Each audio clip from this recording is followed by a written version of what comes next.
so I further down. So I'm cruising along there with Gavin, watching the depth. 6 feet, 5 feet. I'm like, ooh, I shouldn't have the boat in here. And then you go 10 feet and it's 30 feet again, so. You're just about ready, Tom. Yeah, it should be.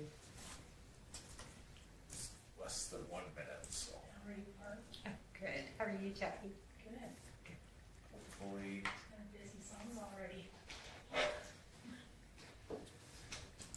I've got a boat too, but it's called a kayak. You don't have Very to pull, fuel efficient. yeah, and you don't have to pull tubers with it. Yeah. Yeah.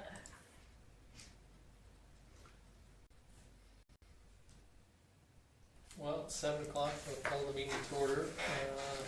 Everybody has an agenda, any additions to the agenda? Seeing none, somebody, Barbara moves it, the agenda is presented. Any discussion on Barbara's motion? Hearing none, I'll call the question, in favor, opposed? Seeing none, it's carried. Okay, moving on to the minutes of the June 23rd meeting. Any errors, omissions, questions? If not, entertain a motion. Judy? Any discussion on Judy's motion? Hearing none, we'll call the question. Those in favor? Opposed? Seeing none, it's carried unanimously. Okay, now we do have a couple, maybe one for sure, presentation. Jackie, you know, if you want to come up to the center from STARS and Absolutely. It's very nice to be back again. It's hard to believe it's been a year already. Doesn't seem like it. No, it doesn't. I lived out in Bazan, so it was a nice drive here. I don't think it mattered where you went in Alberta today, there was rain. Alright, so this year marks STAR's 40th anniversary. So we're very proud of that. Over 60,000 missions flown, and we continue to operate as a charity that operates at no cost to the patient. So thanks to donors like yourselves. Sadly, Dr. Powell, STAR's founder, has passed away, so you know that really hit us hard, our team, but we're ever dedicated to his legacy and continuing to provide the highest level of critical care. Next slide, please. So just an update, I'm not sure if you heard this last year when we were here or not, if it happened yet, but we did secure another 10-year service agreement with Alberta Health Services. Our largest donor, so that is at the same rate we've been receiving since 2021, $15 million per year in block funding. And then after that, we still must fundraise 56% of our budget in Alberta alone. So that comes from community-driven events, business, individual donations, corporate donations, and then the STARS Lottery is still the largest fundraiser. Yeah. The municipal initiative brings in a little over $2 million. So it's all these pillars, all of us working together, built by the community for the community, that keeps us going. Next slide, please. So this is basically the different levels of support from the municipal initiative across Alberta and Northeast BC. So we do have 95% of Alberta rural municipalities on board. So very proud of that. Glenda worked very hard to build this program up to where it is. And 75% of those are regional leaders that are at the $2 per capita and higher. So I'll just get you to click. So that shows the areas that are under $2 per capita, and another click. And that sea of blue is all of the regional leaders across Alberta and BC. And many of them on a standing motion, like yourselves, and Vulcan County as well, very long time supporter. And then we've got our provincial leaders that are shown in the green. So they're on a higher level of support, and when they reach that 500,000 in cumulative giving, then they are showcased with a logo on our helicopter, and then at different levels the logo may move to a more prominent location, etc. So this year we're recognizing Rocky View County actually just next week. So that's pretty exciting. And here just listed are some of the ones that we recognized over the last couple of years. And we do have a few more coming up next year. One more click.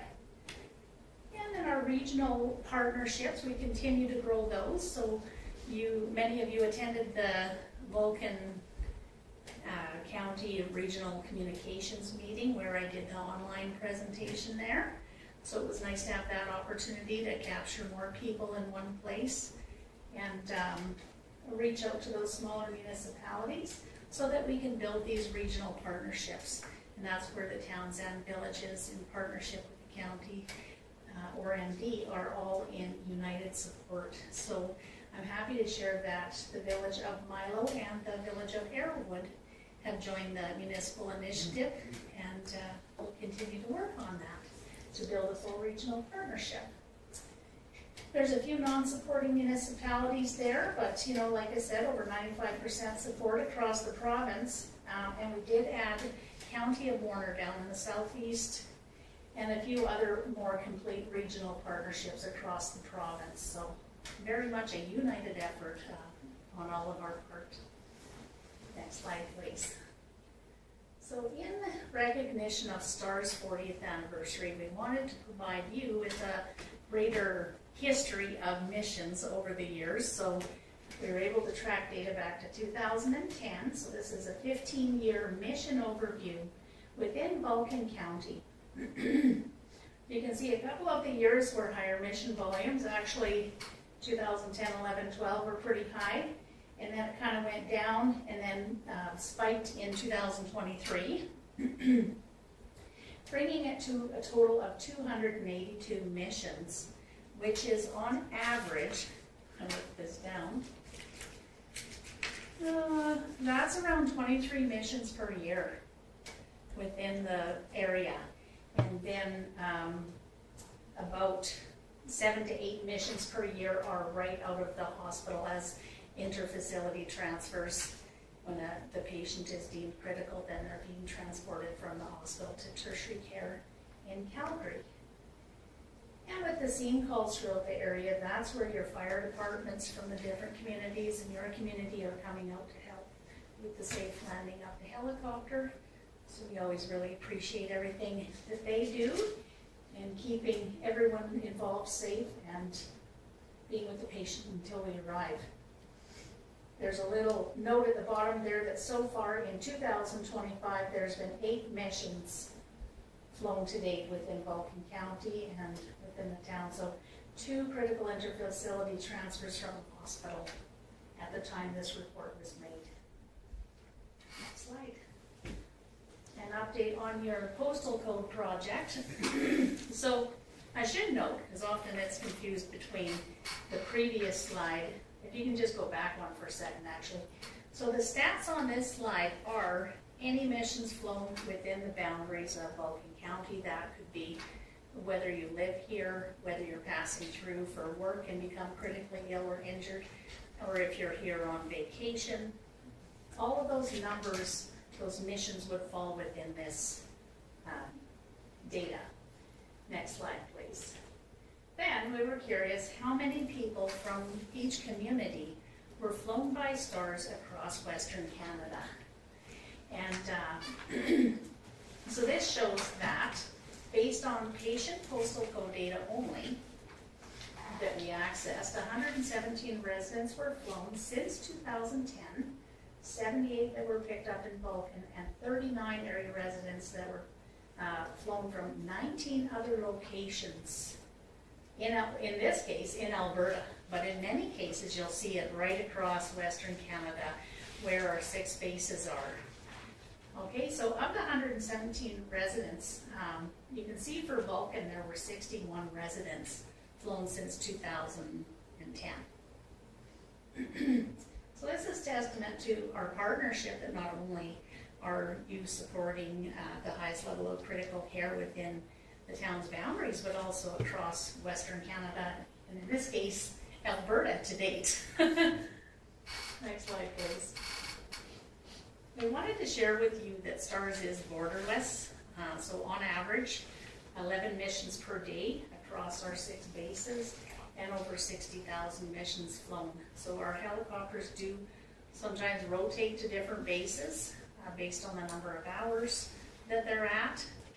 And then also our crew members do cross-train, you know, and share from the experiences they've had. We'll often recreate scenarios where they can practice and learn, you know, from the other air medical crew's experience. And I think we shared a little bit last year on how we go to the Air Medical Transport Conference every year and compete in a simulation competition. So they do a lot of that cross-training to help each other learn and be the best at what we do. And so on this particular day, so normally we average 11 missions per day, this particular mission log, or log through the Emergency Link Center in Calgary, records 18 different types of possible missions. So I'll just go over a few of them here. Mission number 3 was for a NICU patient, and this is where the STARS actually flew the NICU team out to where the critically ill patient was, provided care on site, and then the baby went by transport with our air medical crew by ground. So STARS is available on all modes of transport. And then on mission number 6, near Edmonton, a scene call where there was a rollover. Often after the Emergency Link Center or STARS transport physician receives more information about the patient, sometimes it's deemed that it's not medically required. So this particular mission was canceled and there was no transport. Mission number 7 near Edmonton, another scene call, there was a workshop explosion. It was deemed after learning more about the patient's needs that they went by ground ambulance. And mission number 10 was for a motor vehicle collision, and it was after receiving more information. Again, it was deemed best that that patient go by ground with the STARS Air Medical crew. So in some cases it could be, you know, respiratory, maybe the patient can't fly, or maybe it's a bariatric patient that is not able to be safely strapped into the helicopter, so it might be deemed best to go by ground. So that's a day in the life at STARS, all the different scenarios and things that come through our Emergency Link Center in Calgary. Next slide, please. So STARS continues to innovate, whether it be our night vision goggle capability that we've had for over 20 years now, or the universal blood that we've carried on board since 2013. The universal blood increased from 2 units to 4 in 2019, and now we have a new medication on board for hemorrhage control. This medication is called fibrinogen, and basically what it does is it helps the blood to clot. So if the air medical crew knows that that patient needs more than 2 units of blood, they can actually administer that product to slow the bleeding, clot the blood, and give that patient the life-saving time that they need. Next slide, please. I'll share our longest mission ever with you. So this happened in fall of 2022, where Doug McTavish and his friend were hiking in the rugged mountains of northern BC. So what they did is they went to the river, unloaded their boat, went 5 hours up the river, hiked a couple hours up into the mountain, and at that time Doug realized he was having a full-blown heart attack. Well, they were in a no-cell zone, but they did have in-reach radios, so they were able to reach their emergency contact, who was then trying to get somebody out there to help them. They contacted search and rescue, and being that it was going to be dark soon, they were not able to be sent out. And being that STARS has night vision goggle capability, they thought, well, you know, we need to give STARS a try. So they contacted the Emergency Link Center in Calgary, and after making some logistical arrangements, STARS was dispatched from the Grand Prairie base. At that point, they went to Fort Nelson to fuel up, and then to Cheat House where the patient was. So thankfully, these avid hunters remembered that there was an open space along the riverbank where there was some trees, where there were no trees, and they figured they could safely land a helicopter there. So the helicopter was landed on the side of the riverbank with the tail end hanging over the river. And then all 4 crew members with packs on their back forged the river and hiked up to where Doug and his friend were. Assessed Doug and then safely brought him back down across the water and into the helicopter. At that point, they began their journey back to Grand Prairie. So refueled again in Watson Lake, then Fort Nelson, and then to Grand Prairie. And because STARS is available on all modes of transport, our air medical crew actually went with Doug to Edmonton where he could get the care that he needed. So all in all, 2,408 liters of fuel burned, 1,763 kilometers flown, 8.2 hours of flight time, and 5.3 hours with the patient. 1 life saved. So we're very proud of what the crew can do and all of that training that they do to be prepared for inclement weather and all types of different situations. Next slide, please. So thank you, Town of Vulcan. You are a regional leader with STARS at the $2 per capita and a fixed rate of support of $3,800. We do appreciate the standing motion. It really creates great sustainability, reliable funding for us, so thank you very much for that. And as you know, we operate 24/7 and in partnership with your fire departments and police, etc., to help keep everything safe. And yep, we just really appreciate your support. Life is saved every day, but your partnership continues to make it possible. Great, well, thank you very much. Is there any questions for Jackie at all? Go ahead. So Jackie, I'm just wondering, I know that all of the flights are completely different, but what is the average cost for STARS to respond? Well, it's very difficult to determine because there's so many different things involved, like the cost, for every location is different. Mm-hmm. Yeah. So there's different things that can affect the cost, whether it's, the wind that day or, how much we're paying for fuel right now or, how long, when the helicopter lands, how long we're actually on the ground for before we can transport the patient. And then also which medical or medications that are available to the patient. So for example, if it's a stroke patient and they've had the scan to deem it's the type of stroke that warrants thrombolytic drugs and we administer that, then that's another $2,500 onto the mission. So we don't really have an average cost calculated for a mission.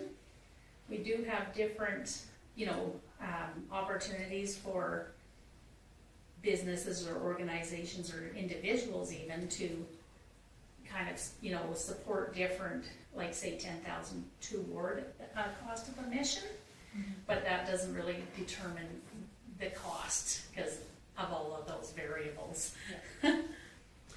Jackie, so it says 11.4 million per base. Does that include flights and everything, or is that just the actual running of the base and the helicopter maintenance and all that, or is that flights, your team and everything? That's everything. Okay. Yeah. Great, well, thank you very much again for bringing this information to us. Like you said, it's hard to believe that it's been a year.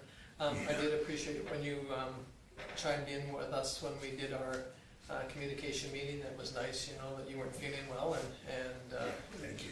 I was very sick, so. Yeah, but yeah, you still were willing to participate, and it was great. And we're always looking for stuff to do with our intermunicipal meetings like that, and it definitely is an asset to bring something that brings on, like I said, cooperation and corroboration amongst municipalities. So I think that it'll probably be something that should be on our agenda for just about every time we do meet like that, and hopefully we can get everybody, like you said, all the municipalities together to participate. So Yeah, I think we have a great start and, the area's been a great leader so far with the town and Vulcan County being on board. Yeah.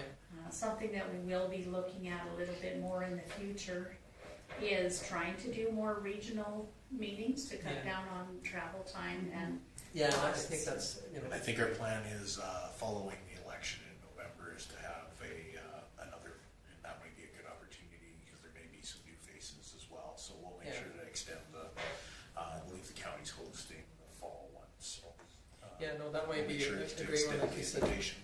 with new, potential, counselors coming up for the, the 7 municipalities, and so it might be a great opportunity to be able to, show them the numbers, and again, your numbers for the 10-year or 15-year, I guess it is, it's nice to see, to see how those numbers go and where they're from, and even the postal code line, I think that's something that a lot of people don't realize, that sometimes, it doesn't matter whether you're here or there, if there's a need for it, it's able to participate, so again, thank you very much for that. So. Thank you, Terry. Great. you're welcome. See you Thursday. You bet. Yes, the Vulcan Lions are coming for a base tour of Awesome. Stars this week, so that's pretty exciting, and that is maybe something that we could look at doing as a regional group too Yeah. next year, so that the new counselors could see, and hopefully many of you. I actually got the idea for doing that because of the meeting where you were sick, and I was thinking, okay, I wrote a little note, remember to talk to the boys about this, and everybody was on board, so, Yeah, right on. yeah. Yeah, and even this group, if you decide you want to have a tour, before your term. That's No, something that's else. great. We'll appreciate that. Thank you very much. So, yeah, Thank you so much, Jack. Yeah. Thank you. Great, thanks. And the Chinese food restaurant here is very good, by the way. Oh, okay. We don't have Chinese in Bazano anymore, Oh, so. don't, There you go. All right, enjoy the rest of your Yeah, meeting. thank you very Great, much. thank you. I'll leave a Yeah. couple of these for Oh, good. your office Yeah, here too. Sure, sounds great. Alrighty, well, thank you, and now we have Conan here, so, on the RCMP to bring us up to date on the Q4.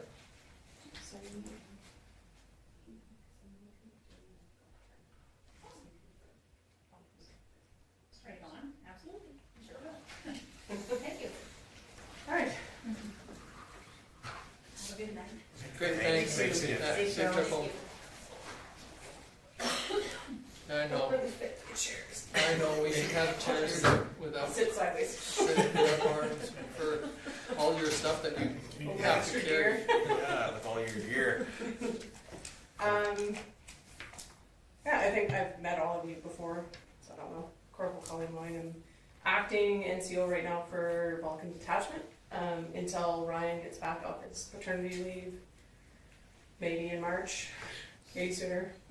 He hasn't decided yet. So I had requested just to come sit down just so I could have a face-to-face with all of you again. I think the last time was quite a while ago.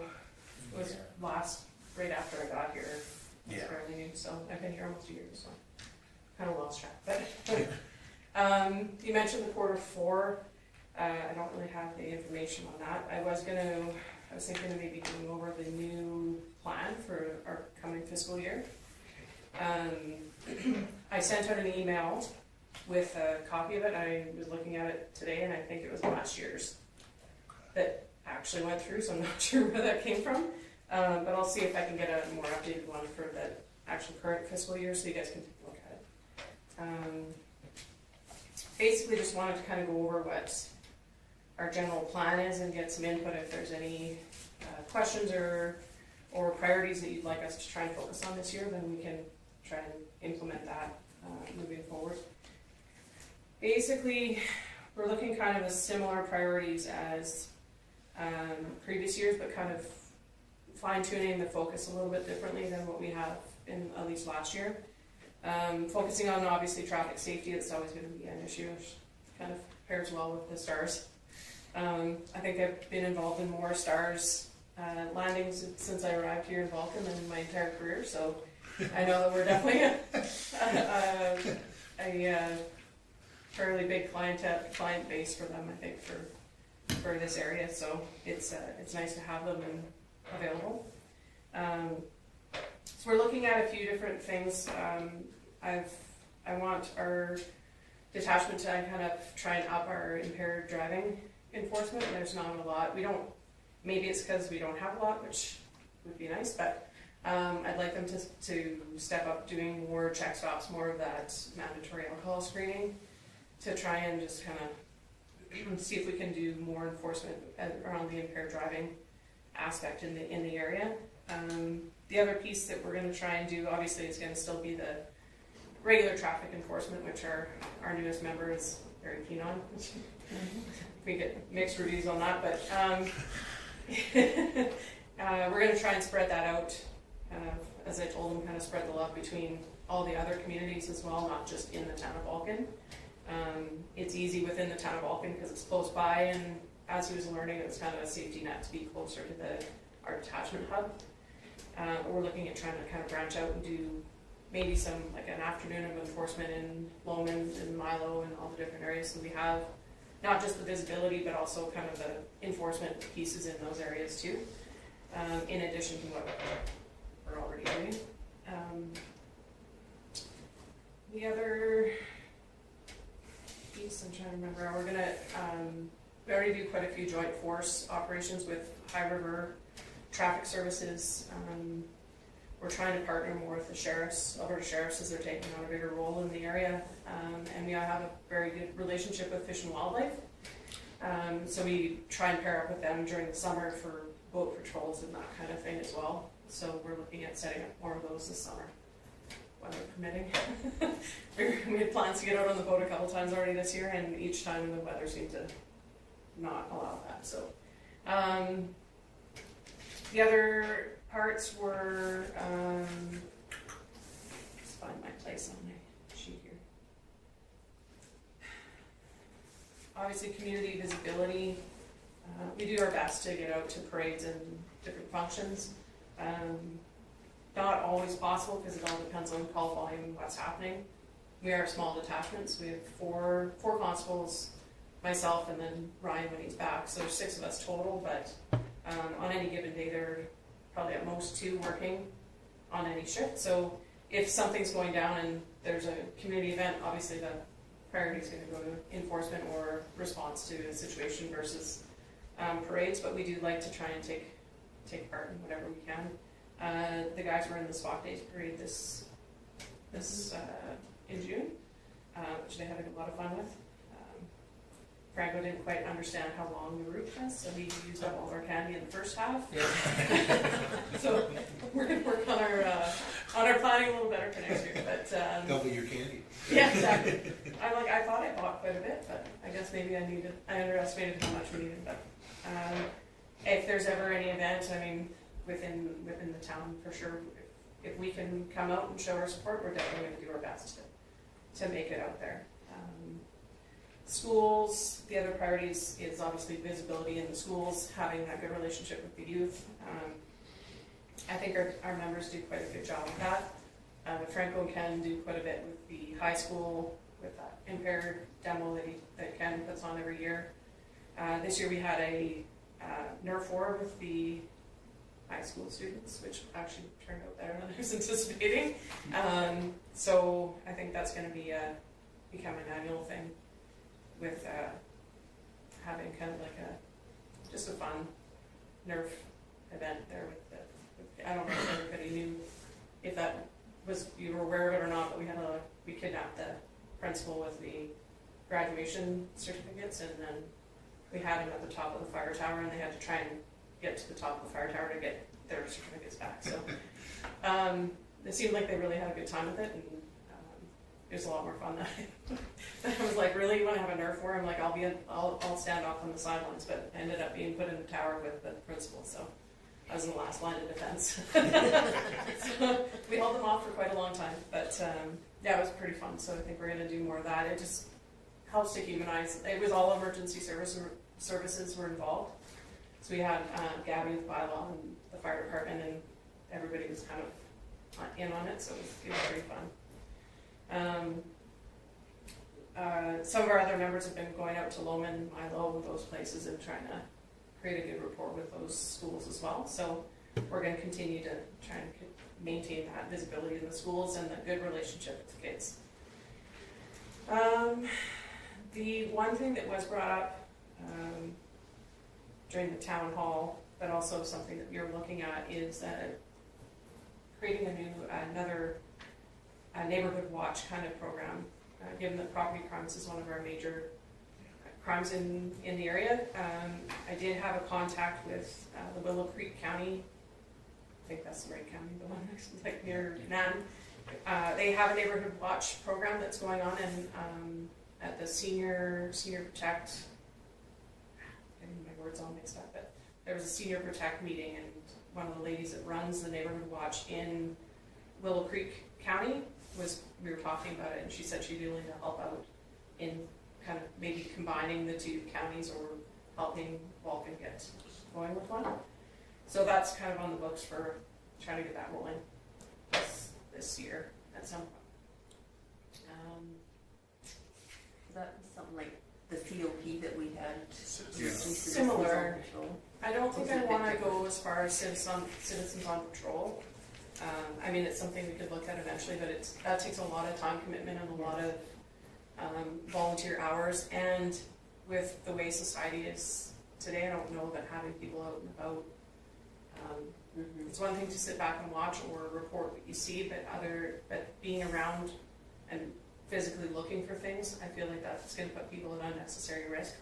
Unfortunately, it seems to be the world we live in these days. But eventually we might get up and rolling to that level again. But more having a network of kind of neighborhood watch, kind of even just having the signs up and having more of a network of like in town and rural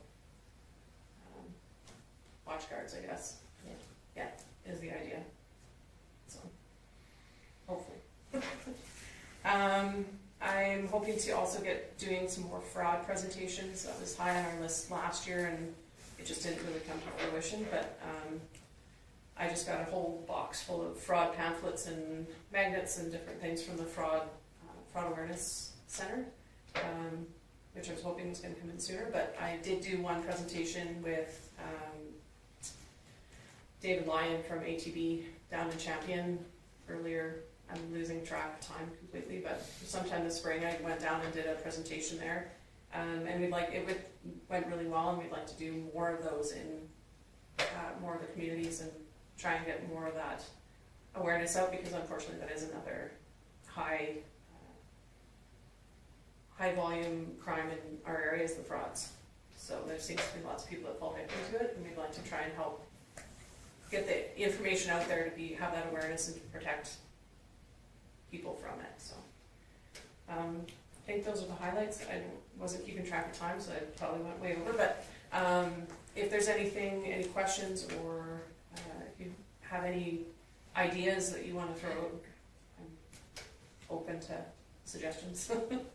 So on your boat patrols, do you do the 3 bodies of water, or do you just do, like, which ones do you try to get to? Be the Traverse Reservoir, Lake McGregor, those are the 2 big ones, and then the Little Bow, which I think is part of Traverse Yeah. Reservoir. Those are our 2 big bodies that are actually in our detachment zone.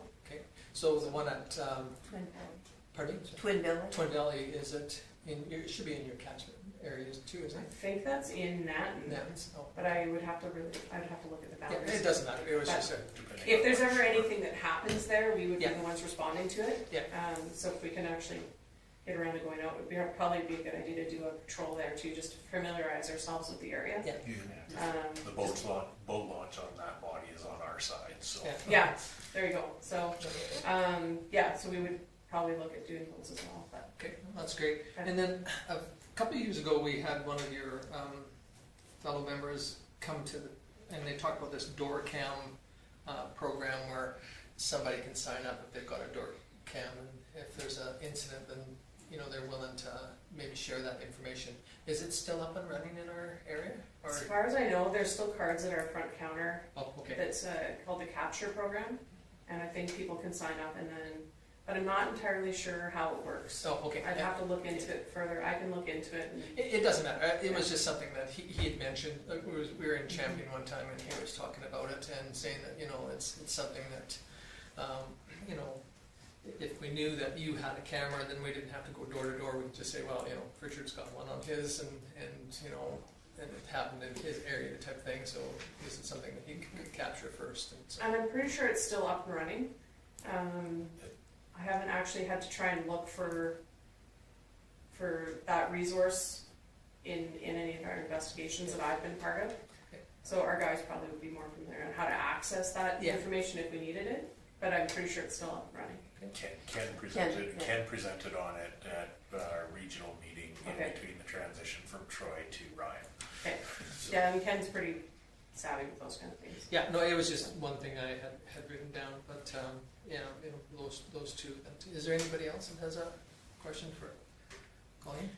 The other piece, I don't know if we talked about it last time, but we do have the body worn cameras now up and running in our area. We were one of the first attachments in southern Alberta to get them. So they're a pretty awesome tool. They have a lot of extra little features that are helpful for gathering evidence, taking statements, taking photos. There's a feature in the app that we can send out an email or phone link to someone if they have video or whatever. So same thing with those kind of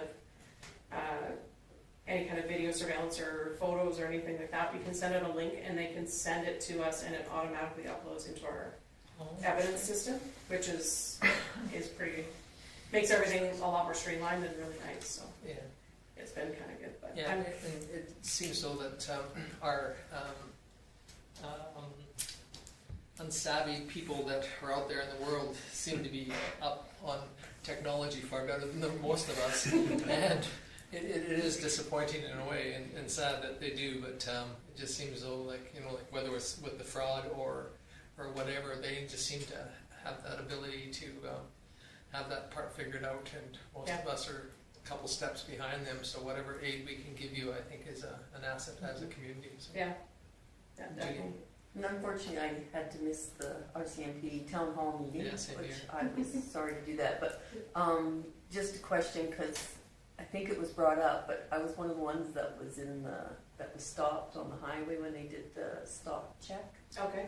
Yeah. And so you know how when you're in line, you get all your documents ready, and then you didn't want my documents. Just Yeah. want me to go. So you are to have your documents ready, and I mean, it's helpful. or are they not required to take your information? That's a good question. I would think if it was me doing it, I'd want to at least see your driver's license. Yeah. I mean, if they recognize you, that may have been a reason why. Maybe they're No, I don't think, because No. it was the young guy. Was Okay. that Will, or I don't know, but yeah, I didn't know who he was. yeah, and they And didn't I ask for thought, any I could have documents. stolen this vehicle. Yeah, You don't know, I look like a sweet little old lady, Yeah. but those are sometimes the most dangerous.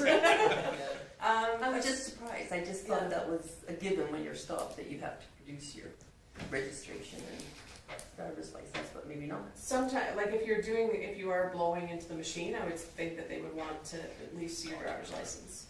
I'll have to clarify that with the guys that were doing it. I know one person brought it up during the town hall, and one of my members mentioned to me afterwards that the reason they hadn't asked for it is because that person had already gone through once and they'd already asked for the documents. They're not going to ask for it twice, but they also shouldn't ask for you to blow twice. So that's something I'll have to clarify for sure. So It was an experience. yeah. Rich, did you have a comment? No, I'm listening. Yeah. Go ahead. Some of the stuff that- The black and white police vehicle that was in town yesterday, where was that from? I'm not sure. I would say if it's black and white, it might be Lethbridge Police, Okay. or it might be Sheriff's vehicle. But did it say police or It across said it? police. Yeah, probably would be Lethbridge. Yeah, I I'm found not it sure. kind of odd, because I was walking out on the grid road and it came out that way, and then when I was back in town, it was driving around in town. And I was like, is this a legit one, or is this a movie one? So, because That's a it was good black question and because white. I didn't see it. I wasn't in town yesterday, so I didn't it's see it. okay. But Yeah. black and white. If it said police, might have been Lethbridge, but I don't know what they would have been doing here. Yeah. Might have been doing training or something as Yeah. well. Yeah. Oh, Because we maybe. do a ton of training here, yeah, There was a bit of training that was done, especially for the GA in the area, you know, and again, like you were saying, the relationship that you have with some of the other groups, anyway, they're, you know, we share resources or share intel or whichever, and Yeah. I think there's probably more of that. I know that at the last Mayors and Reeves, there was a gentleman from the RCMP that spoke, and one community was really having issues because, and sometimes we see it here, you know, we're on the north end of the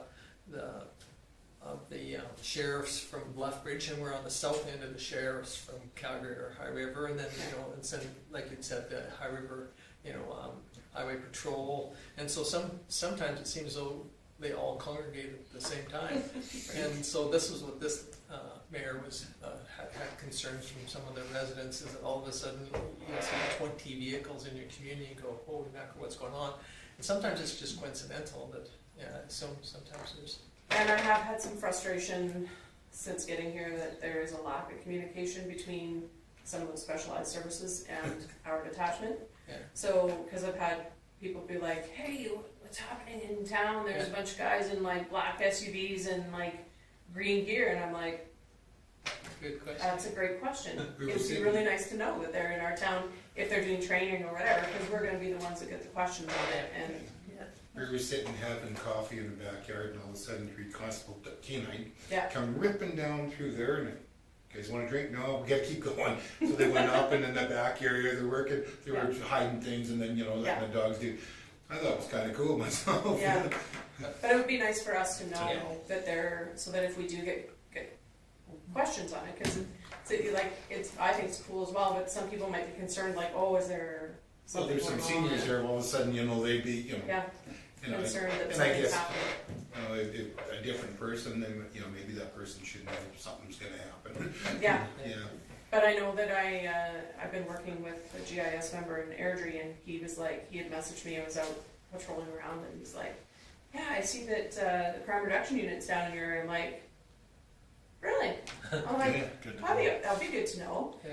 More so from an officer safety Yeah. perspective, in my point of view, is that if something also goes down that wasn't expected, and also we're getting like an emergency call for assistance from a member, and we're like, but we're all sitting right here, who's Yeah. calling for assistance when we're, and so that is a frustration that I've had, is that like, I love that you wanna come here and wave a flag or be part of our community, but when you should maybe just give me a heads up that, hey, we're gonna be in the area doing training or something. I did hear on the news there was, that I was like, we should do more of this, is that, they were doing some kind of training in Tabor. And they'd done a media release to say, like, don't be alarmed, there's some training going on. You might see members in uniform, members with guns out, whatever, there's no emergency, it's a training thing, and obviously if they have guns out, we should be obviously notified, but just as a detachment in general, it'd be nice to know that people are in and around, and so, yeah. Yeah, That's it's a good quite often, question. a lot of that stuff doesn't happen instantly, there's been some planning, so I mean, Yeah. like you said, to reach out and ask for that information to be shared is probably not such a bad thing. Yeah, And again, you know, we all forget about what's going on, but Yeah. we do appreciate, you know, you guys taking the time to come and again, like Judy said, I wasn't able to attend your open house, but, you know, that was one thing that I know that we heard is that, you know, how do you guys advertise for some of this stuff? I thought you guys did a great job of putting it out there that you're having one, but I know we got crucified because they didn't think we did a good enough job, but you know, again, I've always said sometimes you have to put the nail in the end of the board and hit them before they realize it's something, you know. and I realized that night, I think that was like one of the last Stanley Cup The hockey. Oh, hockey yeah, games. There was a high school presentations on that night. Something Some at the else. golf course as well. Yeah, there was a bunch of different things going on that were all on the same night. I'm like, no, maybe that wasn't such a good night to choose, but at the same time, when we picked the date, Nell said I helped None you of with the those date, things. so we could take a little bit of that as well. Thursdays are good. yeah. But then I was just like, well, I wonder. So we we actually got a decent turnout. There was Well, about that's good. 18 or 20 people there, so That's great. You Yeah, do because that. I know it's Yeah. a lot of work trying to put that stuff together, and yeah. it is very disappointing sometimes that we do hear that, you know, there's not this line of communication, but you know, again, I'm not sure again how you get it out, because you try your best, and so, anyway. Yeah, I did receive that. Somebody mentioned that too, that it like wasn't well advertised, and I was like, well, like we sent them out to everywhere. And we're on social media. Yeah, so Well, anyway, if there's no other questions, thank you very much for attending, and you know, you're welcome to, go ahead, Lon. Just one question, just in my line of work, sometimes I see things where I'm like, is there a public site where you can find out, like, say, where legal grow-ops are located and where they are, if I see something, is there a place where I can check and see, hey, is that legit, or? I don't know actually for public access to be able to look that up. I feel like there should be now that the Cannabis Act is out and that there's a lot of legal options. We can check through Health Canada. We can run a check to see if someone has a license for medicinal grow-op more than the normal allotted personal use amounts. But I'm not sure if the public or like privately if you can actually run those searches or not. So I might have to look into that, and I could probably get back to you on it. So I'll I'm just gonna write a note because my brain shuts off. Otherwise, he's gonna be calling you constantly. You But can, I mean, we don't mind if you have a concern, call us and we can try and look it up. Yeah, I took one there, and I just hadn't heard anything back. Yeah. I thought, well, I'm assuming it's good, but when you go into a place and you get the no feeling, you're kind of like, Yeah, and it's good to trust your gut on those things too. Like, I feel like our instincts are usually pretty bang on, and a lot of times we second guess ourselves or push that feeling away. And I feel like our gut, I've wished I'd listened to my gut a lot more in my lifetime. So it's always good to report it for sure, and we'll look into it. I know what you're talking about, so I'll have to look into it and see where that's at, because I'm not sure where that went. okay, thank you. So, yeah. We're limited on how much we can share as well, but we could always get back to you and say, okay, we looked into it and we're gonna follow up, or there's nothing there. Right. Yeah. Okay. So, I know with the Cannabis Act, enforcing marijuana grows has been, not a top priority for the justice system since long before cannabis was legalized. So I was posted in Nelson, BC, which is basically a hub. top growing capital of Canada, I'm pretty sure, and worked with a guy that was very good at writing warrants and very keen on enforcing grow-op enforcement.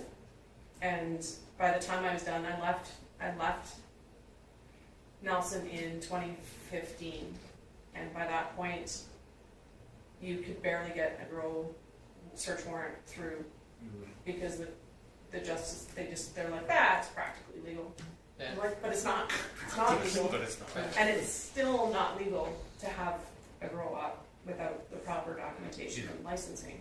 You can grow 4 plants per person in a household. That's it. So, but to get it enforced, or even to be able to find out if there is anything, I honestly am not sure where that's at anymore. But I'll look into it and I'll let you know. It's like saying I'm practically sober, Yeah, Right? that's great. Like it's, so it's okay. Don't Yeah. do that before you blow. Oh, I was good. I drove 3 hours from Pinoca in the morning. Yeah. You'll be checking your license next time. so, but I don't drink. I'll look into that too, because I know that was brought up now a couple times now, so. It's, like, if we're stopping people and checking vehicles, we should be at a minimum checking driver's license and probably registration, make sure that they can produce that. Because it is a requirement. So, Well, thank you you very much again, and, Thank Thank you Colleen. for coming. and thanks for coming. And I was happy to come in if you guys, and, I mean, if there's ever questions, Yeah.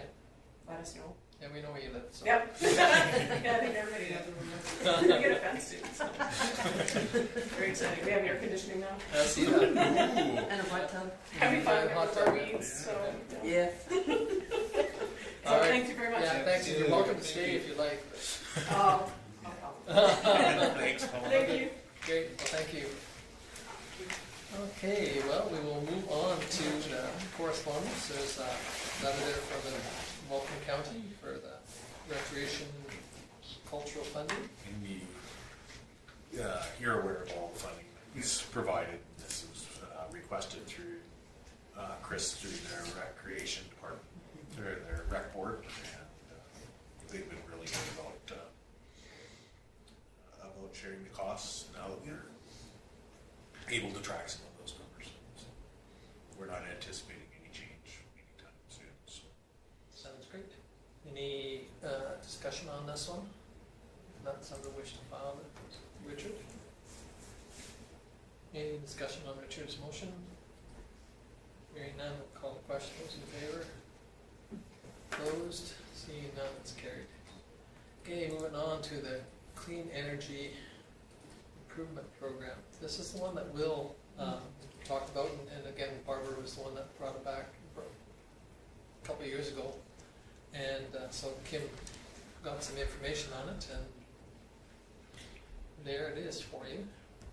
So I had a chance to reach out to one of the communities, looked at several of most of this, the intake into this program, the 25 that you see that are participating.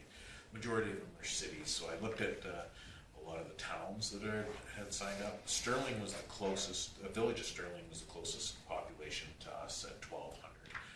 They implemented the program. They put a maximum borrow of $250,000 per year, and they've had zero participation so far. But that had an awful lot to do with the federal grant funding for the solar, which we saw lots of this year locally here, which is why we changed our land use bylaw to allow for it to go, the applications to go through quicker. But it did, it was interesting when I did talk to Scott in Sterling. It did cost them about $14,000 to set their program up. It's based on the size of the community and what you're doing. So I would anticipate that would be close to the same for us. The next closest was the town of Pitcher Creek, and they have a population of 3,600, so quite a bit bigger. They did $300,000 per year for residential and $500,000 for commercial, and I left a message for their CAO, but obviously he got tied up and couldn't get back to me. One of the things that was brought up from Will's question was something like this could possibly support local contractors as well.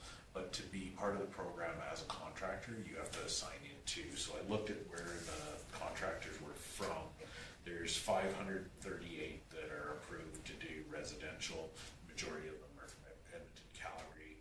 There's only 3 that were what I would consider local, and that was Badger Electrical Management, Blackie, Kills and Cables Solar and Electric out of Claresholm, and Panther Builders out of Bow Island. There was 4 out of Okotoks and 38 out of Lethbridge out of that 538. So the majority of them are Calgary and North. Judy? So that would cover if you want to put in new doors and windows, Yes, it does. and you would probably personally have to pay for the mileage for these people to come, or would that go on No, to your? basically what Property you're taxes. doing is you're borrowing the funds. It's all administered through AMSC, and so, or Alberta municipalities. And essentially the town comes up with the capital, they get the project done, they pay for it completely through that, and then we turn around and collect that back through taxation. Yeah. I'd like new windows. Yeah, they added to that, and it's against, it's a legal document against your house, so it's not against, like Judy itself, it's against your home. And so if you sell your house, that incumbent, it's like a local improvement, it's on there. And sometimes it's hard to remove unheard, but anyway, go ahead, Cole. I mean, it's pretty doubtful you would get participation like this, but theoretically, if you had a lot of people wanting to use this, and how would that affect our town's cash flow, our ability to do business going forward? And there's benefits to it. Again, the administration side, when I talked to Scott from Sterling, although they had zero participation in Sterling, he had also looked at the examples that they used in Lethbridge and actually had talked to a couple that had made applications that had done it through the city. And it's administratively for, say, like the town, if we were to sign on to it, it's fairly simple. You pass the bylaw and AMS and provide the cash. AMSC does everything else.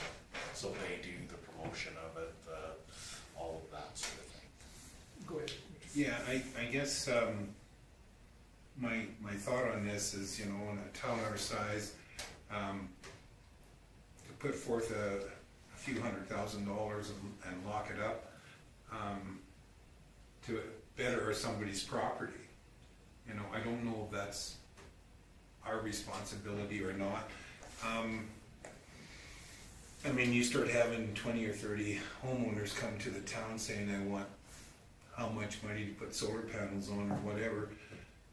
We have to get that money from someplace, and that goes into our budget, and then we have to start cutting here and there to get it. And it's a good idea, but I'm really not sure that I'm comfortable with being the bank for it. Yeah, okay. Judy? I think I've answered my own question. Oh, okay. What was the question? What was the answer? So, just for clarity's sake, say Cole owns a 1910 house in town and it needs new windows, new furnace, new everything, and he wants to, he's going to take advantage of that, and then it increases the value. So he gets the benefit of the increase in value, but does that loan not get taken off once he sells it? No. That just continually goes on to the The loan property. stays on the property as a tax. Yeah, it's a local improvement, theoretically. So you can't pay it off. Well, you don't have to pay it off you can't early. pay it You off. can, but looking at some of the bylaws that I looked through, some of them are set up very similar to us borrowing from Capital Finance. If you do it, you pay all the interest as well, and you pay it off. So some set up differently. Some communities put incentives to sign into the program. The community covers first 500 of whatever project. So there's a lot of different things to consider. Yeah, go ahead. I just have two things. It's similar to like the road improvement, Yeah. like in front, Yeah, it'll go on exactly. your taxes. So, I've always been kind of curious about this, and I'm kind of thinking I would like a little bit more information, number one. But number two, how does that go against our borrowing power? Because it becomes part of our debt. That's right. Yes, that's right. And That's so, exactly what Richard said. yeah, and so that has always been, like, when I first initially brought this forward, that was my question. Because I know that we have a percentage right now, and what would our threshold possibly be? So that's where I would maybe like to have a bit more information prior to just going no. Yeah. And some communities have set, one in particular set theirs, it was actually the town of Tabor. They set theirs at $400,000 per year for a 4-year trial of 1.6 million. But again, they had to come up with the 1.6, and I'm not sure if they're doing that completely out of their capital, and that's why in Will's email that went to request this, is FCM was also willing to provide a grant, so we could apply through FCM for grant funding to cover the startup of this. So, And there but is, that's yeah. relying on grants to cover Yeah. for if you had, and I don't think in our situation we would have a full intake of $400,000 a year, year, but if you did, it would significantly impact our cash flow. As you know, it has taken us 15 years to get the $2.5 million into reserve that we currently have. And the other thing too is that, you know, the homeowner has to take out, have a audit done on their home prior to being approved. And that audit, and that's where Kim was talking about, that some municipalities say, we'll pay for that audit. And again, is that, like Richard said, is that, you know, you're paying for somebody that should be doing it on their own anyway if they wanna qualify for the funding? Or do you do it just to entice people to upgrade their homes, which increases your assessment value, because that theoretically that house value should have gone up. And but again, it sticks with the house until the house is sold off, and even then, it still sticks with it until the bill is paid, depending on how you set it up.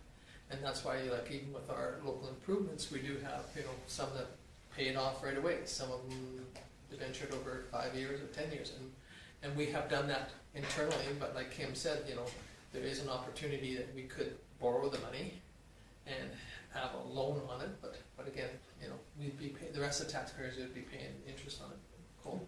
Well, I agree with Barb. I think more information can't hurt. So I'm willing to make the recommendation that council direct administration to contact Alberta municipalities to provide further information on the Clean Energy Improvement Program and to draft a Clean Energy Improvement Tax Bylaw for council consideration.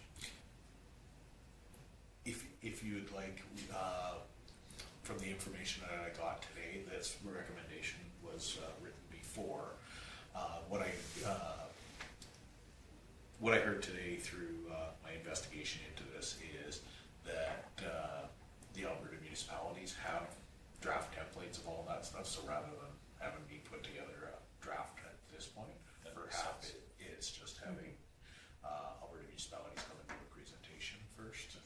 Okay. And just that, if you're willing to So I amend your can I amend my motion to just, so if I basically eliminate the last part of that, yeah, okay, to eliminate and draft it. okay, that council directs administration to contact Alberta municipalities to provide further information on the Clean Energy Improvement Program. Great. Okay, any question on Cole's motion? Hearing none, we'll call the question. Those in favor? Opposed? Seeing none, carried. Okay, ad hoc citizen committee on council compensation. So everybody's had a chance to read the report. The committee got together, went through, and made some recommendations. The recommendations are fairly straightforward. They significantly changed opinion from the last on the annual adjustments.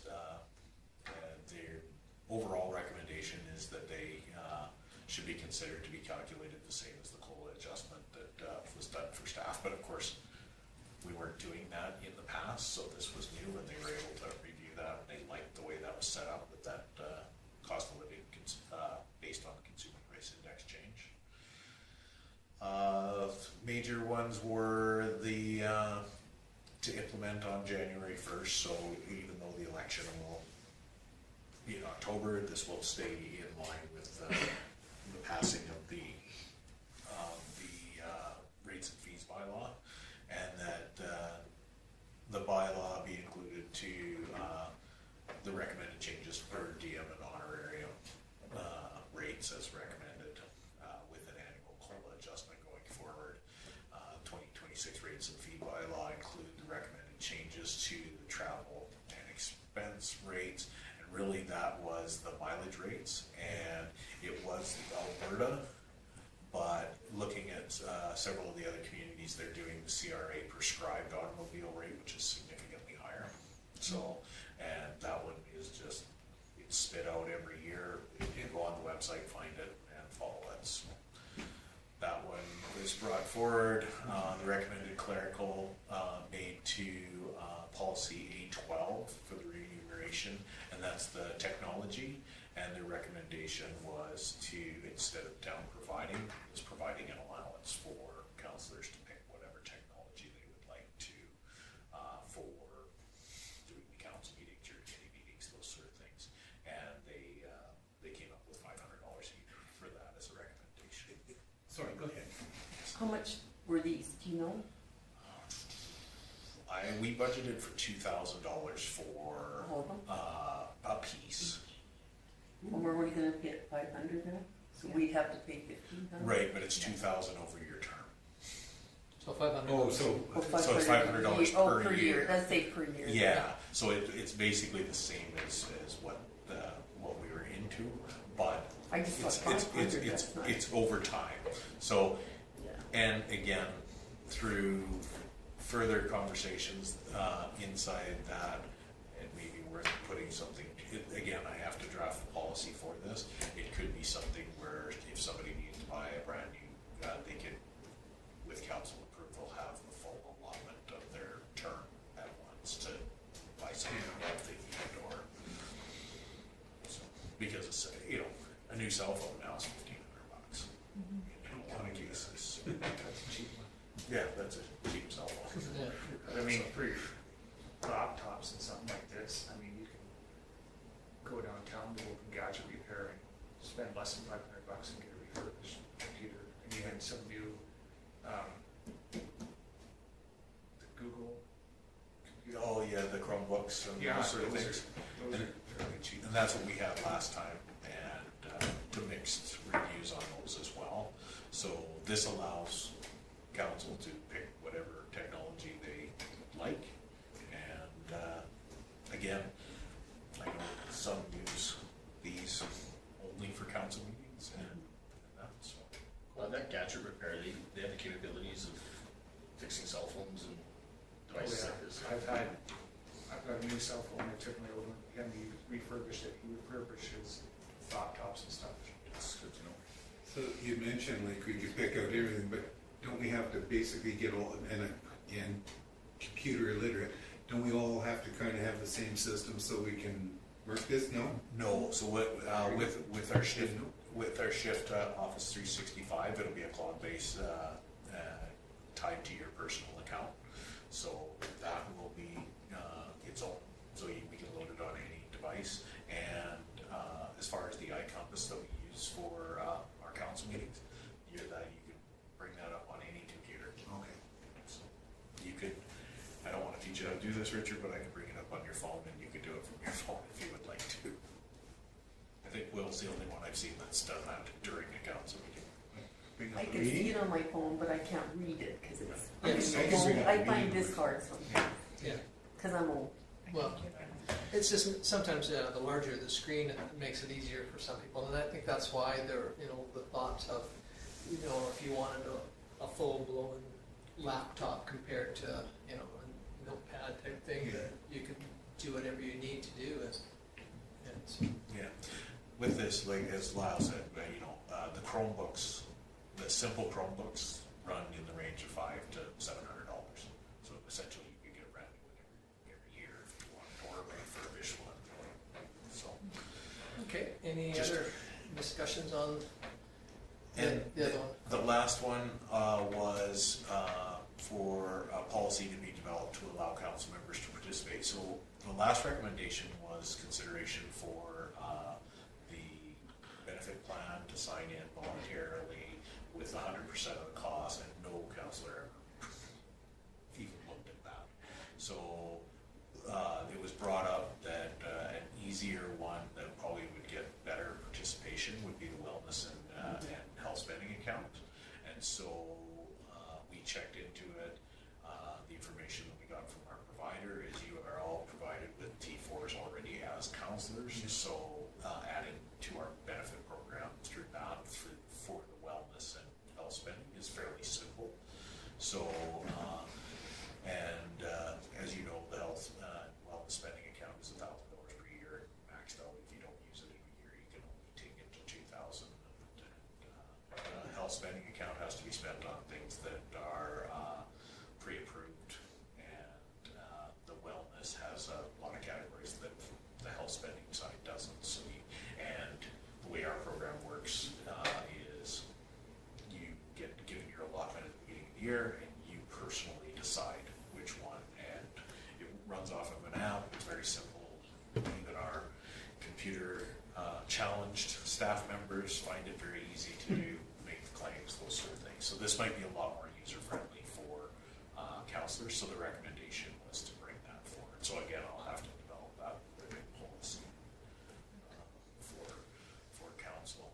And the changes were very straightforward, increase, and they used information from other municipalities to do the comparisons and feel that still this doesn't put you ahead of anybody by any means, but if from here and then looking at cost of living increases going forward should keep us competitive with those around. Go ahead, Mark. I'd like to make the recommendation that council receive the recommendations of the ad hoc Citizens Committee on Council Compensation for information and directs administration to prepare the necessary policy drafts and amendments to be brought back to council at a future regular council meeting for consideration. And that council directs administration to draft a letter of thank you to each member of the ad hoc Citizens Committee on Council Compensation for their time commitment and expertise on this committee. Great, thank you. Any discussion on Miles' motion? Hearing none, we'll call the question. Those in favor? Opposed? Seeing none, it's carried unanimously. Thank you. Okay, moving on to commercial development incentive application. So this one is very straightforward. It's for $500 grant awarded to a business in a rental building. Fits all criteria of the policy. Rita has received it, reviewed it, and made a recommendation before. Again, falls right into the policy of what council's trying to do there, which is support new businesses starting out in and this move from a home-based business to a retail space, which is exactly what you wanted to see. Judy, I'll make the recommendation that council approve the commercial development incentive application PL 12.2502 as presented. great, thank you. Any discussion on Judy's motion? Hearing none, call the question. Those in favor? Opposed? Hearing none, it's carried. Okay, arena access door. So for those of you that aren't aware, the arena has a set of magnetic keys that cannot be duplicated. We only have so many, and so there always has to be a staff member that goes over this. Of course, we don't. We will sign them out, but you have to sign your life away to get one. So we spend quite a bit of time with our staff going and opening, closing doors for different events within our community. And Chris has done some looking around. He looked at it for most of our facilities, but the arena is the highest priority at this point. And looked around at a key, magnetic key or card, swipe card that allows access. The most significant about the system that he brought forward is it allows to put time frames on when the cards work. So if you have a rental from X time to X time, your card will only work for that time. So we don't have to worry about how many keys are out there, who's got them, when they're, and it also, if somebody, for whatever reason, was outside their time, and if it happened to work, I don't know how it would, but it also logs every card that goes in and out. So he looked at it for this would only be for the front door of the arena, not the back or the side, so we'll still keep those coded the way that we have. And his proposal, he got the quote at $3,215. We'll buy the cards separately when we need them, and he would like to pull money out of the advertising reserve, which is what you put that for is bring the money in, put it back into the facility. There's currently $46,000 sitting for that. So. Question I have, like Zamboni room, that's all locked, right? Yeah. Okay, I mean, so security wise, things like that are locked up. That's why we would leave those Okay. coded the way they are. The back door has a punch code. Yeah. Okay, any other questions? I'll make the recommendation that council approves the recreational department's request to install a programmable card reader lock system on the front door of the Vulcan Arena at a cost not to exceed $3,250 with the funds to be drawn from the arena advertising reserve. Great, thank you. Any question on Barbara's motion? Go ahead. Is, just for interest sake, is this something that we need to inform the county of because they're part of for the arena, or just let them know that we've done this, or? Chris will bring it up at the next rec board meeting, and because we're pulling it from the advertising reserve, that's money that comes in that we would split with them on operating costs anyways. Yeah, theoretically, there should be very little, or if any, operating costs allocated to this, isn't there? No, there shouldn't. It would be the power of the machine. Yeah, so we'll pay the initial, and then any problems from there, we'll split out. Yeah. Okay.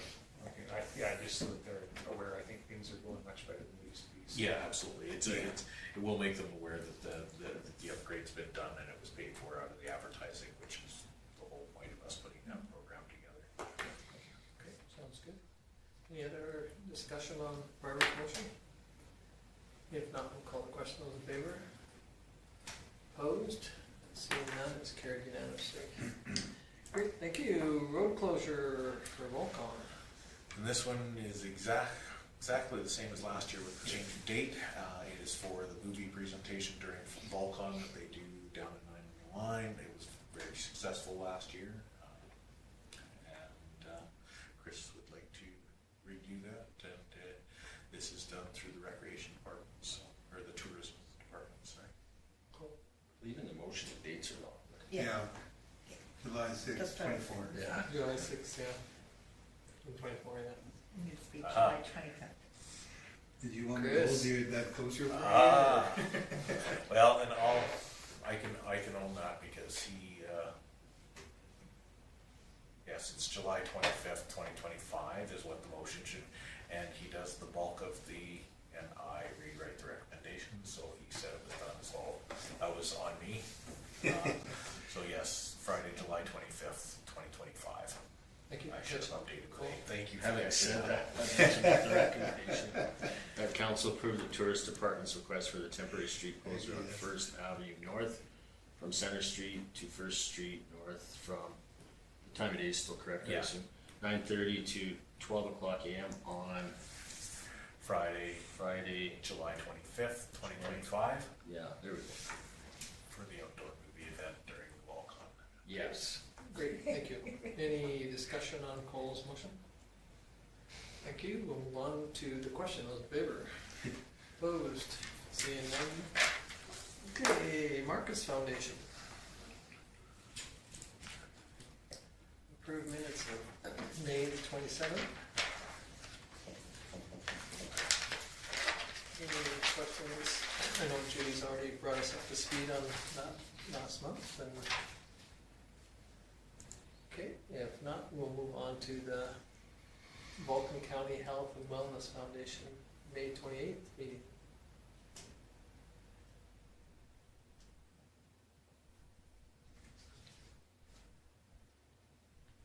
Okay, no questions on that one. We'll move on to the June 24th Lion Club.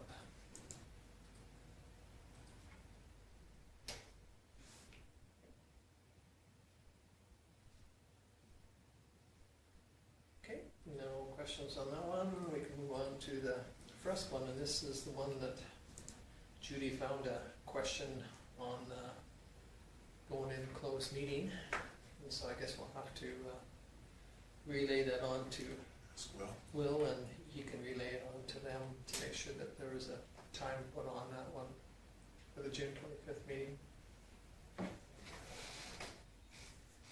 Okay, any questions on any of those four? If not, entertain it. Richard?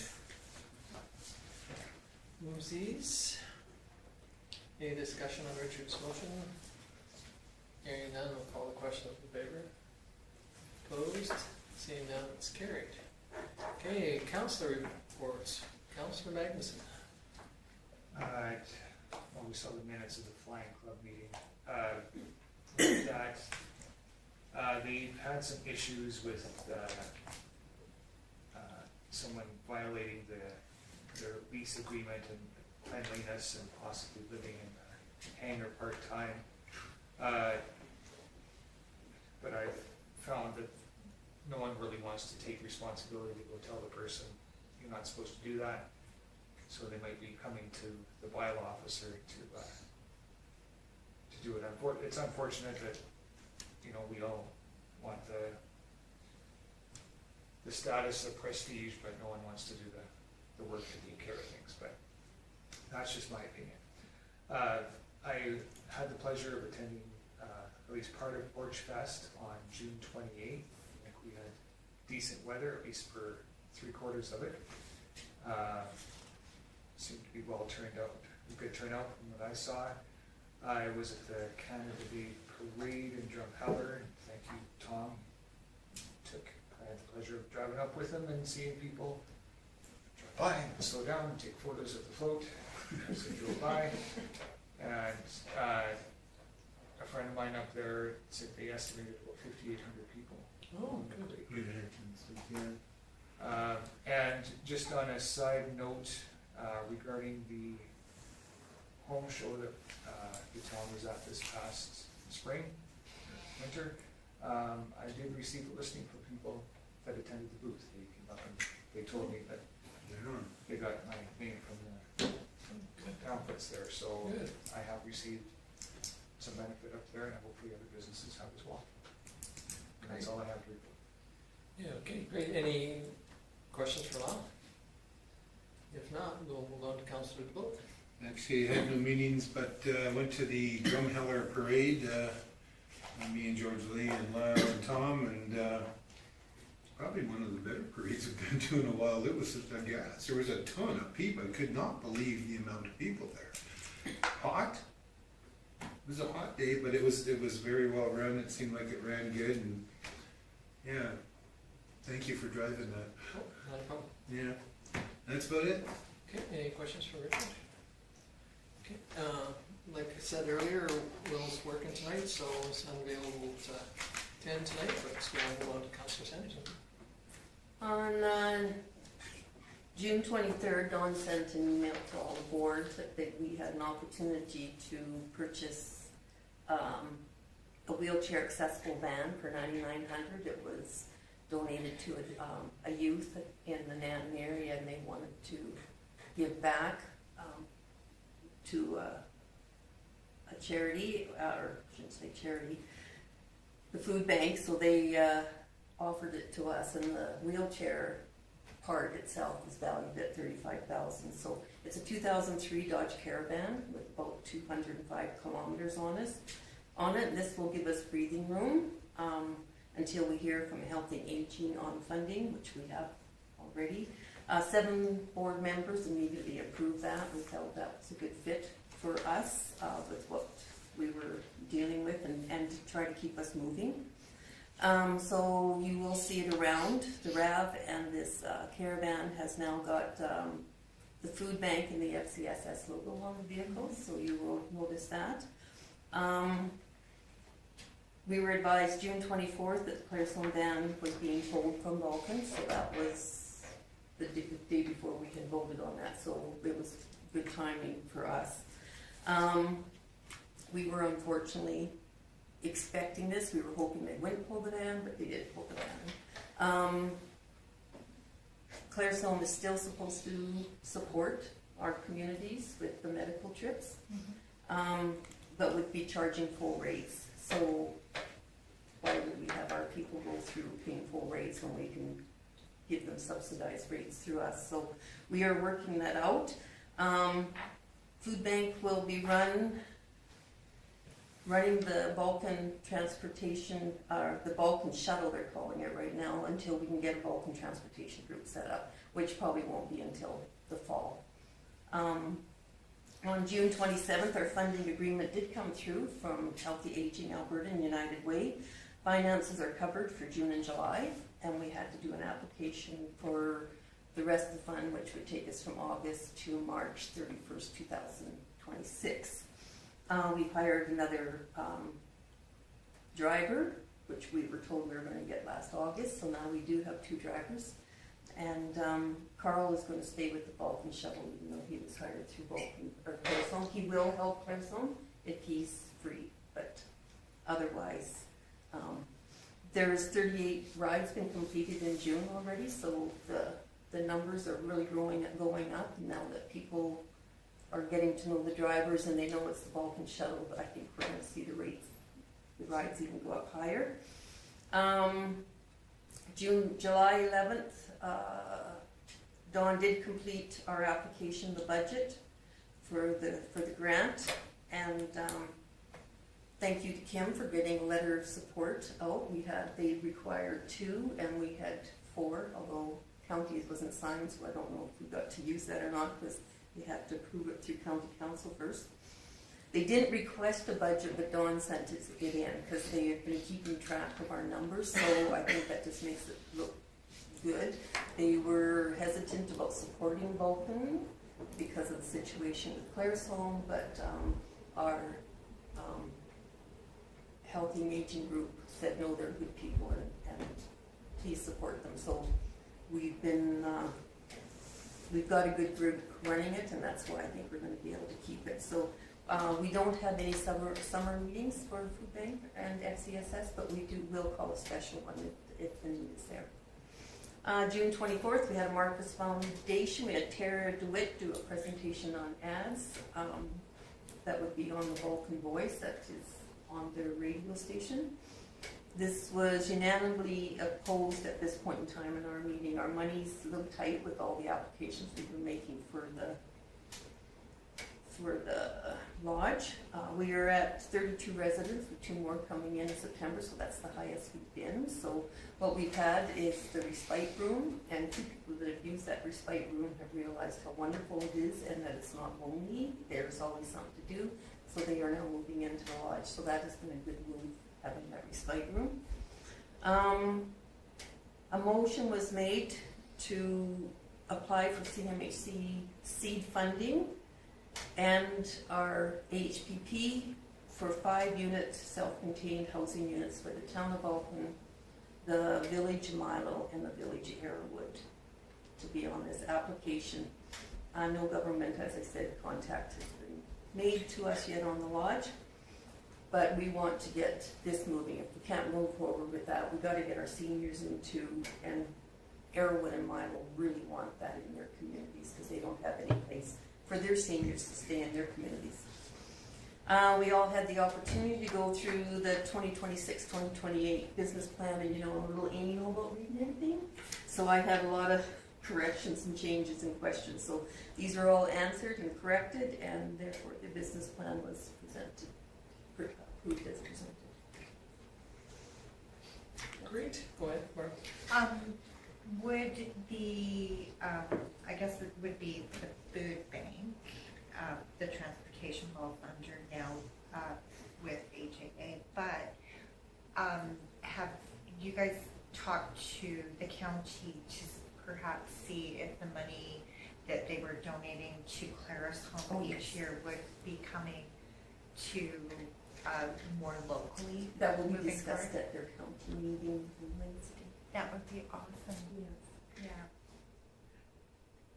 Great, any other questions for Judy?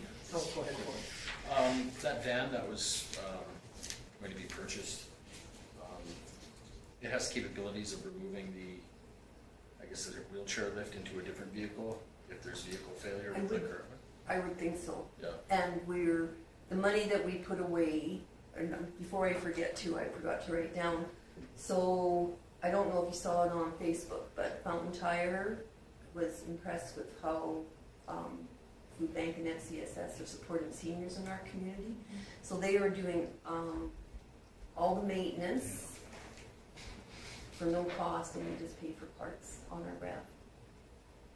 Good, that's great. So that is awesome. So that helps a lot.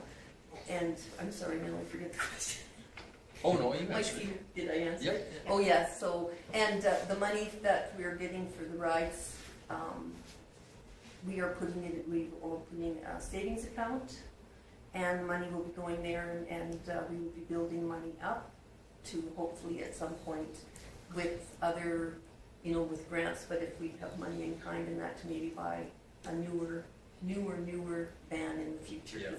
This is older, but this will keep us going at this time, and it's been inspected, and mechanically expected, so. Great. Any other questions for Judy? If not, thank you, Councillor Murphy. Just the health and wellness meeting on the 25th of June.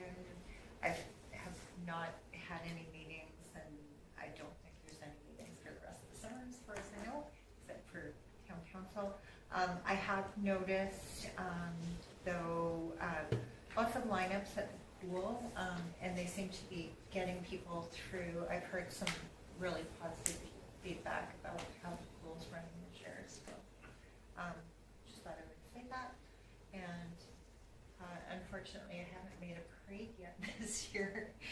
Hopefully, the latter part of August, beginning September. Yeah, okay, sounds great.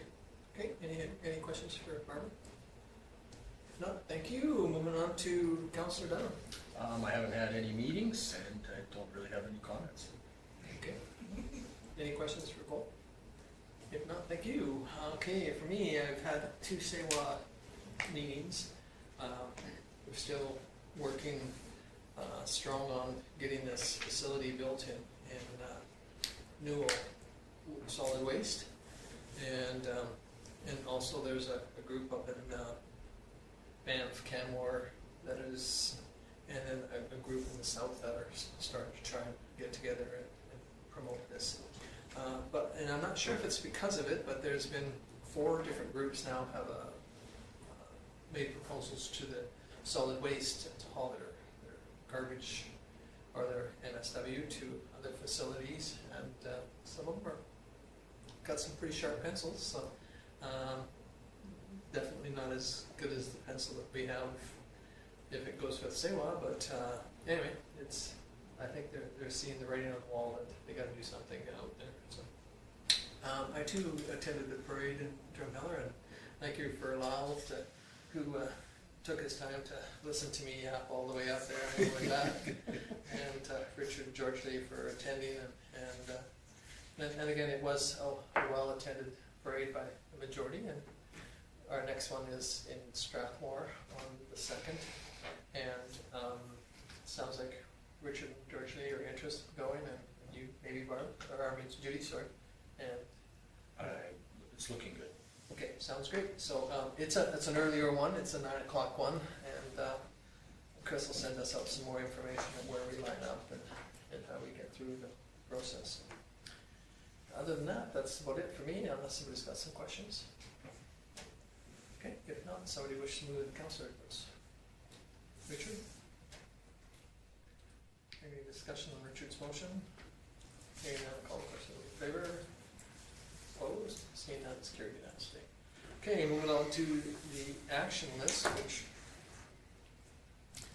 has been pretty well grayed out. Yeah. Got an extra page of the blank. The blank, yeah. So- Just waiting for all the stuff from this meeting, so, no, unless there's any questions. I think before the end of your term, I will ask to have this one removed, and so. Well, I don't know, I mean, I still hope that's. Hope they bring a proposal, Bring a but proposal, but, some of those you know, folks aren't as keen as They were, they were at the time. okay. As far as my report, I processed the Birdies for Kids donation following the last council meeting. That all went through very well. Worked with SEMA and CM Consulting on the conceptual scheme for the Willows. Still waiting to see if we can get those plans from Jubilee and make those our own. We've started with Trinus on doing some of the hardware updates, mostly things like hooking our alarm system back through our network system, and the Office 365 migration is we're going to slowly do it, and it's not going to be pleasant. There's things like inside the emails when you go from having them on our server to the cloud-based. Best way to explain it is your memory goes away. So for those of us that are used to typing in K, and you get all of those lists for all the emails that start with K, you have to restart that memory when you go to the cloud. So tests on some of the ones that we were creating aliases rather than having the accounts, like bylaw is going to be an alias under Channing. Some of those, I tried to send an email and got an undeliverable until you actually type the whole email address in again, and once you do it once, then it does it every time. So we're working our way through that. What it's going to do is, rather than doing a bulk migration of everything, we're gonna take 2 or 3 accounts, put them in, and work the bugs out of them, and then move on to the next 3. And so, where I was hoping to do the counselors right away, there's a good chance yours isn't going to be done until the election time. So, in case there's some new faces, the new changes will be just the way it's always been. And for those of you that are coming back, there will be a change in our process. When you are, whatever technology you're using, we're gonna have to go to dual factor identification, so you're gonna have to give your device authority from your cell phone to log on to a different network. Everything will work fine when it's in the building, those sort of things. So, but we'll work our way through that. But there's a lot of work to be done on that. So, the remuneration committee, they actually work very efficiently. Really big thank you to Sue and Lorna and Dan. They throw in Dan between the 2 former counselors and with some new ideas. They had really good discussions and actually brought their stuff back fairly quickly, and were fairly quick working through the process. So it was really nice to work with them through that. I've been giving out information, quite a bit of information on business incentives to a couple different businesses that are looking to get started. And as you know, probably saw from Stu's side of things, the electrical is in at the Virginia Mitchell. We're now renting those stalls out, so that's all done. But of course, our electrical, because we do our power through AMSC, there was quite a bit of paperwork because they didn't really understand how we were disconnecting and reconnecting in the same thing, but we were just taking off one building and putting it to another. That was pretty confusing from a paperwork standpoint for billing, so we got that all straightened out, and now that's good. I was able to get that letter to FCSS for their grant application, because that needed to be done quite quickly, so the turnaround on that was, and that's a testament to the policy that council's put in place, allowing me to do letters of support quickly when we know that they support something within our community, so we don't have to wait for 2 weeks for a council meeting to approve that stuff. I've had various community member inquiries, quite a bit on weeds and growth and that sort of thing, trees, and then some bylaw issues, and then councillor member inquiries for obviously some listing information and some infrastructure questions that came up. So, and I was away on vacation from the 24th to the 1st, and then partial days last week. So, as Karen knows, I tried to do a week's worth of work in a few hours, which doesn't work. So, happy to be back. And again, the only formal meeting of interest I had was with Pristine Homes with CM Consulting, trying to work our way through that conceptual scheme so we can get that. We're hoping to have that at the August council meeting for approvals. Okay, any questions for Kim? Okay, if not, we will move on to the development officer report. PC meeting tomorrow. And Rita's been very busy, lots and lots of questions coming in for the developments. She's been very busy. Yeah, it's excellent. Okay, and no questions on that one. We'll move on to Public Works.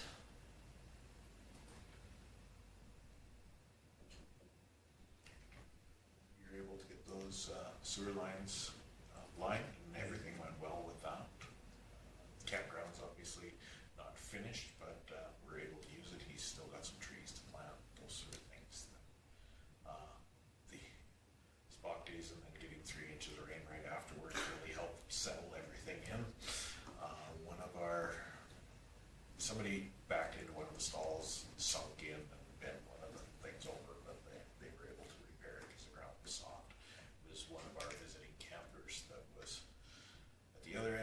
decided that they would use that as a sandy dump rather than waiting in line with everybody else. So unfortunately, we didn't catch them doing it, but it was reported of who it was and what it was.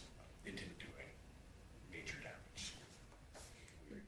Can you tell me the day the power was put in there, close to? It was Thursday last week, right? Thank you. I had people asking. Yes, Thursday last week. I Well, believe. they had the Oh. power lines all in. Yeah, but and, it wasn't hooked up. They weren't hooked up. Yeah. Well, they were, yeah, semi-hooked up, but they had to put the meter in and Yeah. there's a lot of other stuff. It's, And Fortis needs a formal disconnect and a connect because they can't put two power sources in, by code, they can't put Yeah. two power sources into the same building, and essentially, they were powering the same building. So, we had to disconnect one, and we had to coordinate that paperwork wise. Travis was standing there going, I can do this. Yeah. But, yeah. So, Thank you. and we've had steady use up there since it's been open, so. okay. Anything else on Stu's? Okay, if not, we will move on to community services. Chris's.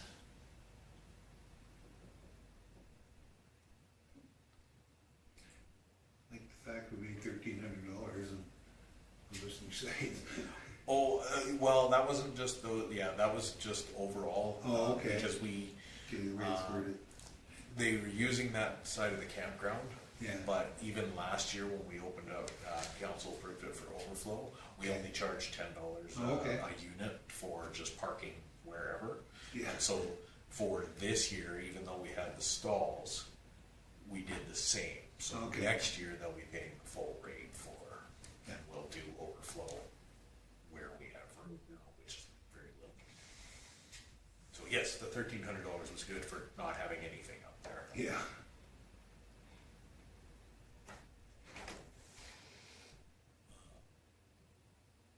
Okay, anything on Chris's?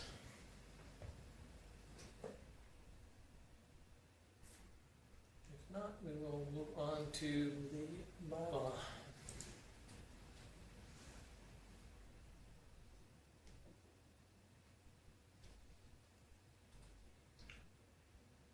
So there were 4 dog attacks?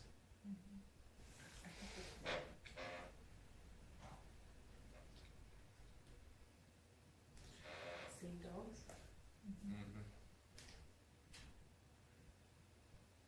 I was walking to church yesterday and just across from Lorna's place there on the sidewalk, somebody left a dog's gift middle of the sidewalk. I didn't have nothing with me and I would have cleaned it up, but I thought, whether it's a stray dog or, you don't know, but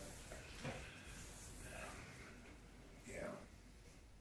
There's been a significant amount of bylaw concerns and things brought forward in the last several weeks. Okay, any questions for Chines? Okay, fire services.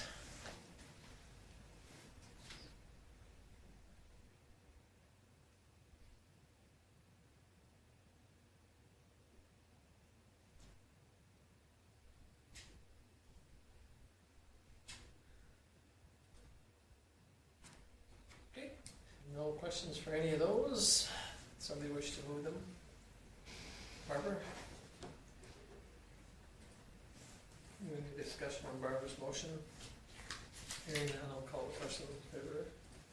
Opposed? Seeing none, it's carried. Now we'll move on to the motion. Oh, Nicole. He's still voting. He's a little slow. I'd like to make a motion to adjourn. Okay, thank you, Nicole. He's still voting. I just wanted to point that. Any discussion on Cole's motion? Hearing none, we'll call the question in favor. Thank you. On a personal note, I'd like to thank the town staff. My sisters, we did I don't know what you call it.